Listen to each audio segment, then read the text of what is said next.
The Deep Dark might be one of the best XP farms in the entire game. Please, let me explain. Last week, finally, after what felt like a million years, the very first 1.19 snapshot dropped. Inside of the first 1.19 snapshot, we got a brand new biome. That brand new biome has sculk, and wait for it, even more sculk. There are sculk blocks quite literally all over the place inside of this biome. Inside of the biome, you'll be able to find the normal sculk block with its amazing texture, the vein, the catalyst, the sculk sensor, and the sculk shrieker. They're all here. One thing that isn't here, mobs, creeper skeletons, they actually can't spawn inside the Deep Dark biome. Now from the ground down here, survival perspective, with no night vision, dark. This place is definitely dark. The name checks out, and sculk. Sculk all over the place. That's the big part.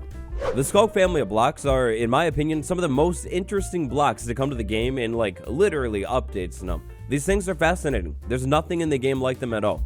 Now, not only are the aesthetics on point, the biome that you find these things pretty cool, but the properties. These blocks are interesting. They do different things. So let's take a look at the normal sculk block. This thing right here, beautiful animated texture, I must say.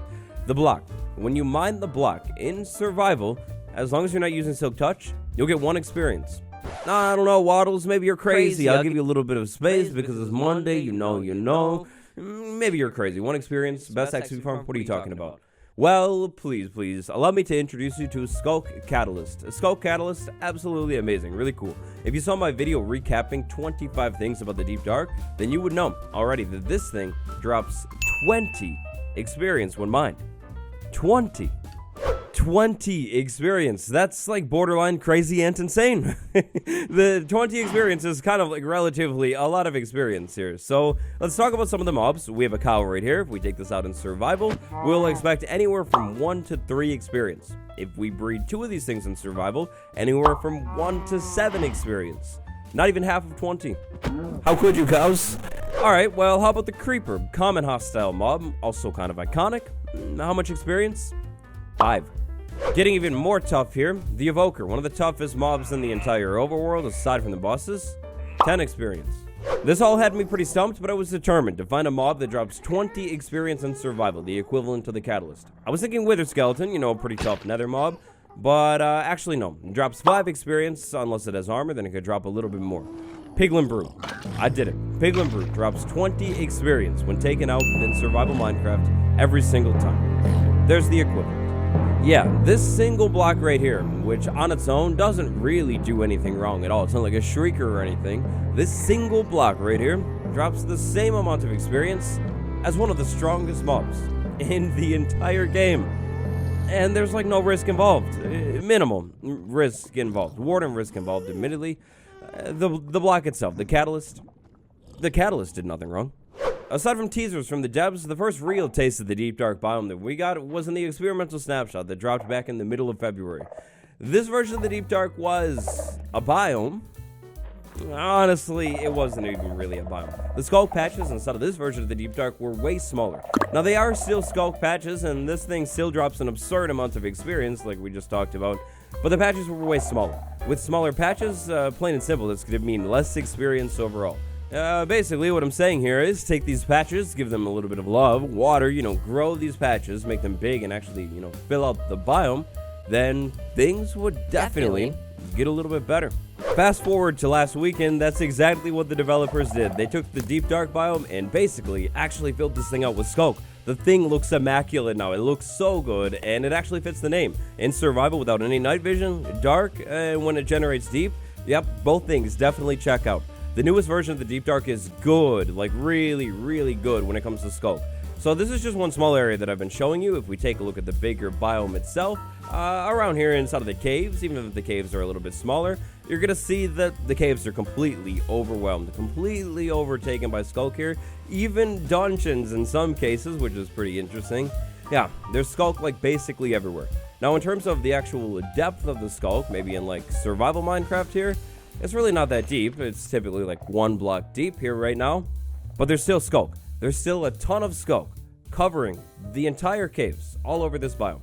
Sometimes the sculk can actually generate pretty high up, but usually it seems to generate a little bit lower inside of the world.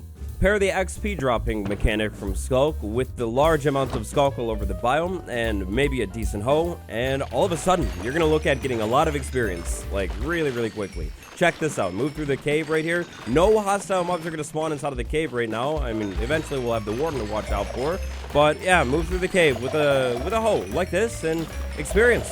You're just going to rake in the experience at very minimal risk. That's not bad. It's not bad at all. I'm not a scientist, but like any good scientist would say, I'm sure, it's time for a test. Let's run a test. For this test, we're going to collect experience. More specifically, 10 levels of experience. The first test that I'll be running is the big one. In survival Minecraft, I'll have an efficiency 5 netherite hoe, and I'm going to mine sculk. As soon as I start to mine sculk, I'll start a timer. I want to find out how quickly I can get to level 10 by mining sculk. So, here goes nothing. First block of sculk, start the timer right here. Now, all that I think I'm going to need to do is basically move through this biome here, collect as many things as possible. As we can see, level 6 already, that's not bad. I got one skull catalyst, a sensor in there, but so far, for the most part, most of the blocks that I'm picking up here are like the small ones. Now there's a zombie right there, spawned in the other biome, but doesn't matter. Level 10 in about, I would say 25 or so seconds. That's not bad. Really quick before we do the other tests, I need to see it. What have I done to the biome?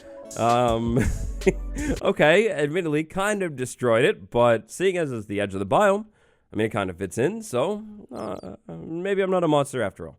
That's cool. For the next part of the test, I've made a backup of my old Minecraft guide world, which, now that I think about it, I don't know why I did that. I don't use this world anymore. Well, anyways, I've made a backup of this world. We're going to run the other tests inside of this one. 25 seconds was fast, like really fast. I don't think any of these tests are going to even compare, even like the best one, but we'll give it a shot anyways. So what I'm going to do is give myself 25 seconds or like 30 seconds and see if I can get anywhere close to level 10. Let's go ahead and I guess start the timer for this one as soon as the first mob falls. This is just going to be basically a basic mob farm test here. We have a zombie spawner set up. It is of course going to require a little bit of setup time, but once the thing is set up, of course, continuous XP and at a convenient location. Those are going to be the plus sides of this one, but the speed. There is literally zero chance at all that this thing is anywhere close to the same rate at all. Well, anyways, here goes nothing.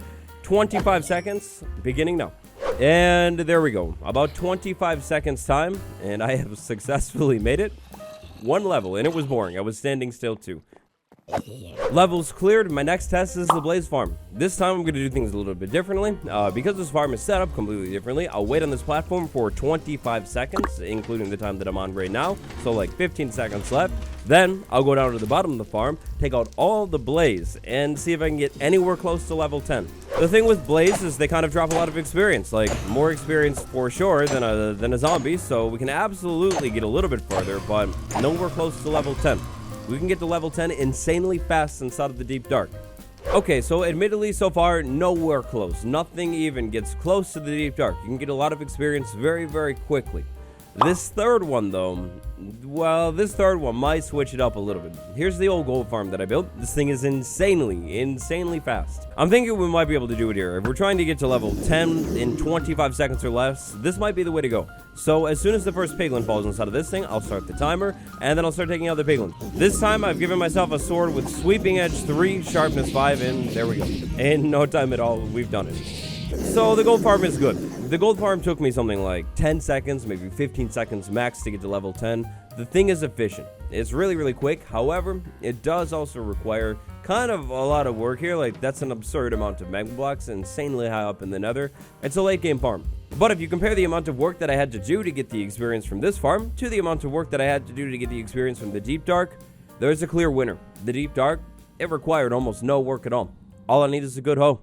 The downside here is, obviously, this is kind of a one-time thing. Once you destroy the deep dark biome completely, you're not going to get more experience from it. Once you set up a piglin farm, you'll be able to get experience from that thing forever. It's pretty clear that mining a biome, in the long run, is going to be nowhere near as good as an insanely overpowered late-game farm, but in the short term, and compared to early and mid-game farms, the deep dark is good. There's tons of experience here. Finally, let's talk strategy. If we're talking about sculk mining, the hoe is 100% the way to go. No pun or rhyme intended. The hoe is good for mining this stuff. If I mine this with my hand, I mean, it's quick, but it's also slow. If I mine it with a wooden hoe, that's pretty quick. Stone hoe, even better. Gold hoe, nobody even uses these things. The iron hoe right there. Unenchanted diamond hoe, pretty quick. Netherite hoe, of course, quick. But efficiency 5 on the hoe, even faster. Efficiency 5 diamond hoe, you're insta mining things if you're an overachiever. Efficiency 5 netherite hoe, obviously, if the diamond hoe works, the netherite hoe is 100% gonna work. Ideally, I'd say iron hoe or better. Bonus points if you get the enchants. Like a lot of things inside of this game, location. Location is very, very important. Ideally, you're going to want to find a big cave, like this cave over here. It's big, it's open, there's a lot of sculk. You can see it everywhere. It's up high, it's down low. Now, ideally, you're looking for a big cave with sculk down low. Of course, walking around on the ground is a lot more efficient than towering up, breaking sculk and then moving, even if you have scaffolding. And also, from my experiments here, it seems to be a little bit more efficient, or at least a little bit easier, to just use like a big open cave instead of these small winding ones. Of course, these small winding ones have sculk, and you could do that, but I don't know. I just found it easier to move around the big cave, so big cave, hopefully. But if not, the small caves will work. I would assume it's a very small amount of you watching this video right now that are actually playing in this snapshot in your long-term survival world, but if that's you, 100% still touch the catalyst. The other things are cool, like the sensor and the shrieker, but the catalyst is the important one here. If you still touch one of these things, set up a farm, you can actually grow the other things like the shrieker and the sensor, so get at least one of these things before you take them out. Once you have one though, that's all you really need. If you take these things out, you're going to get 20 experience. 20 compared to the 1 experience that you get from one of these things. I mean, there's a clear winner. And then let's talk about the shrieker a little bit. So in the first snapshot, there is no warden. I don't know where King B-Dogs put it, but there's no warden. So right now, there's basically no risk at all. No mob spawn here, like I said in the intro. Yeah, it's not bad. Once the warden spawns here, things are going to switch up. You're going to want to plan on taking out all of the shriekers, like first off, before you're running around this biome making a lot of noise. Shriekers must go, 100%. The current version of the Deep Dark, with a grand total of 1 mob, the warden, the shriekers are going to be the only thing stopping you from getting a ton of experience for free. If you ever find yourself looking for free experience fast, the Deep Dark biome is going to be the way to go. This thing is better than most XP farms. And that's it. That's all I have for you today. If you enjoyed the video and you haven't yet, definitely smash like. If you're new, subscribe. Snapshot hopefully coming in a couple days. There's a chance of a Bedrock Edition update coming tomorrow. We'll see if that happens. And of course, more survival episodes on the way too. Thank you all for watching. Have a good day. I'll see you tomorrow.